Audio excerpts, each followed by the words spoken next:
এবার যারা ভোটে দাঁড়িয়েছে সারা দেশে নমিনেশন দিয়েছে, টিআইবির রিপোর্ট অনুযায়ী 52% এই ঋণ খেলাপি তাদের। এখানে 200-র অধিক মানুষ তারা নিজেরাই চাঁদার জন্য খুন করেছে। আর একটা বহিষ্কার খেলা দেখছেন, চাঁদা তোলে, এটা বহিষ্কার, আবার ভোটের আগে বহিষ্কার থেকে বের করে নিয়ে আসতেছে। ঠিক খেলা? প্রিয় ভাইরা আমার, আমরা তিস্তা মহাপরিকল্পনার কথা বলেছি। অনেকে বলে যে আপনারা কি করেছেন। আমার সাংবাদিক বন্ধুরা এটা প্রচার করে, অনেকের কমেন্টে দেখি তারা বলে যে আপনারা কি করেছেন। আরে ভাই, আমরা তো রাষ্ট্রের দায়িত্ব এখনো পাই নাই। তারা বিশ্ব চ্যাম্পিয়ন হয়েছিল দুর্নীতিতে। আমিরে জামাত বলেছে, তারা বলে যে আপনারা পদত্যাগ করেন নাই কেন। আমিরে জামাত বলেছেন আমরা কমপক্ষে 3টি মন্ত্রণালয় চালিয়েছিলাম, কমপক্ষে 3টি মন্ত্রণালয়কে দুর্নীতি মুক্ত রেখেছি।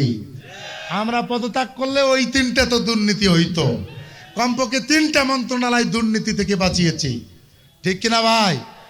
আগামীতে এই বাংলাদেশ, বিশেষ করে যারা আমাদের এই আসনে 7 বারের কথা বলতেছে এবং মানুষকে ভিন্ন ধারার কথা বলতেছে, প্রিয় ভাইয়েরা আমার, রাজনীতির ময়দানে তারা কয়টা লোকের উপকার করেছে? আছে ময়দানে? আছে? থাকলে ফিরিস্তি তুলে ধরেন। আদিতমারিতে একটা বাঁধের টাকার কথা আপনারা উপকার বলেন, কোথায় উপকার ছিলেন আপনারা? কাগজ বের করে জাতিকে দেখান, কোন কাগজে আপনাদের নাম লেখা আছে? এই জাতি এখন আর ভাওতাবাজি মেনে নেয় না। কে ঠিক কিনা? সুতরাং ওই 35 বছর যেভাবে জাতিকে ধোঁকা দিয়েছিলেন, আগামী দিনে সেই ধোঁকা দেওয়ার কোনো সুযোগ নাই। কারণ এই জাতি জানে, আপনারা জানেন, আমাদের আদিতমারি যারা যান, আপনারা খোঁজ নিয়েন, আদিতমারি রেল স্টেশন থেকে মমিনের গ্যারেজ পর্যন্ত এই জায়গাগুলোর মালিক কে এখন? এগুলো সরকারি জায়গা ছিল। ঠিক কিনা? ব্যবসায়ীরা অনেকে ব্যবসা করার জায়গা পায় না। এই জায়গাগুলো ভূমিহীনদের, যাদের জায়গা নাই, যাদের ব্যবসা করার অবস্থা নাই, নিজস্ব জমি নাই, তাদের পাওয়ার কথা ছিল। ঠিক কিনা? তারা রিজ নিয়ে করবে। তাহলে এখন যারা নিয়েছে তারা কি ভূমিহীন? যদি তারা ভূমিহীন দাবি করেন তাহলে আমাদের কোনো আপত্তি নাই, কিন্তু ভূমিহীন না হলে এই জাতিকে জবাব দিতে হবে। সরকারি সম্পত্তি আপনারা ক্ষমতার বলে কেন এতগুলো নিয়েছেন? আপনাদেরকে জবাব দিতে হবে।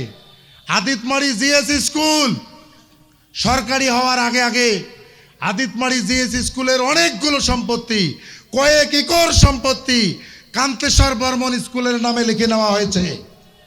কয়েকদিন আগে লিখে নেওয়ার পর কান্তেশ্বর স্কুলের কাছ থেকে আবার বিশেষ ব্যক্তিরা, যারা নিজেদেরকে প্রচুর সৎ দাবি করে, তারা সেই জমি 100 বছরের জন্য লিজ নিয়ে অনেকে মার্কেট নির্মাণ করেছে।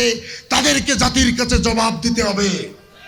কিভাবে সরকারি স্কুলের জমি আগে ভাগে আর একটা স্কুলের নামে লিখে নিয়ে সেই জমি আবার ব্যক্তি নামে লিজ নিয়ে নিজেরা মার্কেট তৈরি করেছেন, আর মানুষের কাছে ভালো মানুষ সাজবেন, এই জাতি গ্রহণ করবে না। আমি কালীগঞ্জবাসীকে বলে যেতে চাই, আদিতমারিতে খোঁজ নিয়ে আসবেন, এই সমস্ত অপকর্মের খোঁজ নিয়ে আসবেন। বাংলাদেশে কোনো এমপি নাই। আমি আজকে 4 নম্বর ওয়ার্ড আদিতমারিতে বাধা ইউনিয়নের, আমার সাংবাদিক কয়েকজন বন্ধু সেখানে উপস্থিত ছিলেন। আমি একটা উঠান বৈঠকে কথা বলেছি, সেই সাংবাদিকরা এখানেও আছেন।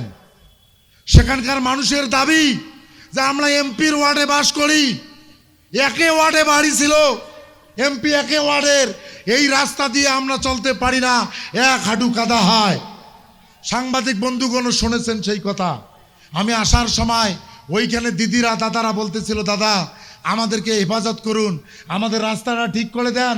54 বছর 35 বছর এমপি থাকলো, আমাদের ওয়ার্ডে, নিজের ওয়ার্ডের রাস্তা দিয়ে চলাফেরা করা যায় না। কি বুঝাতে চান জাতিকে? জাতি সব হিসাব নেবে এবার, আগের মতো আর বোঝানোর সুযোগ নাই। ঠিক কিনা?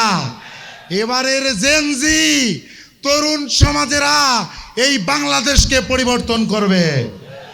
আমরা এদেশে নতুন ধারার রাজনীতি চালু করতে চাই। আমরা বলেছি রাজার ছেলে রাজা হবে না, এমপির ছেলে এমপি হবে না, চেয়ারম্যানের ছেলেরাই শুধু চেয়ারম্যান হবে না, যোগ্যতা থাকলে রিক্সা চালকের ছেলেরাও চেয়ারম্যান হবে, ভ্যান চালকের ছেলেরা আগামী দিনে এমপি হবে। আমি বলে যাচ্ছি প্রিয় ভাইরা আমার, আমি কালীগঞ্জবাসীর সামনে ওয়াদা করে যাচ্ছি, আল্লাহ যদি আমাকে দায়িত্ব দেয়, আদিতমারি আর কালীগঞ্জের মধ্যে কোনো পার্থক্য করা হবে না। আদিতমারি কালীগঞ্জের মধ্যে উন্নয়নে বৈষম্য করা হবে না, রাজনৈতিক বিবেচনায় উন্নয়নে বৈষম্য করা হবে না। আমরা বলেছি আমরা বিএনপির লোকেরও উপকার করব, আমরা আওয়ামী লীগের সাধারণ মানুষেরও উপকার করব, আমরা জাতীয় পার্টির লোকেরও উপকার করব, আমরা চরমনাই হিন্দু বৌদ্ধ খ্রিস্টান সবার উপকার করতে চাই। প্রিয় ভাইরা আমার, আমরা একটা নেতৃত্ব তৈরি করতে চাই। আগামী 50 বছর কালীগঞ্জ আদিতমারিকে নেতৃত্ব দেবে।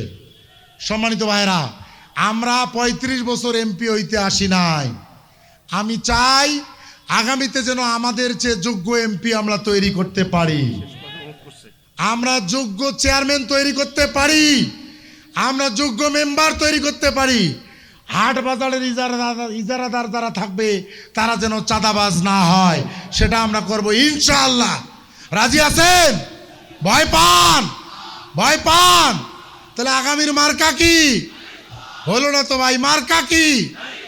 আকাশ বাতাস সব জায়গায় জিতেই যাবে। ভয় পান?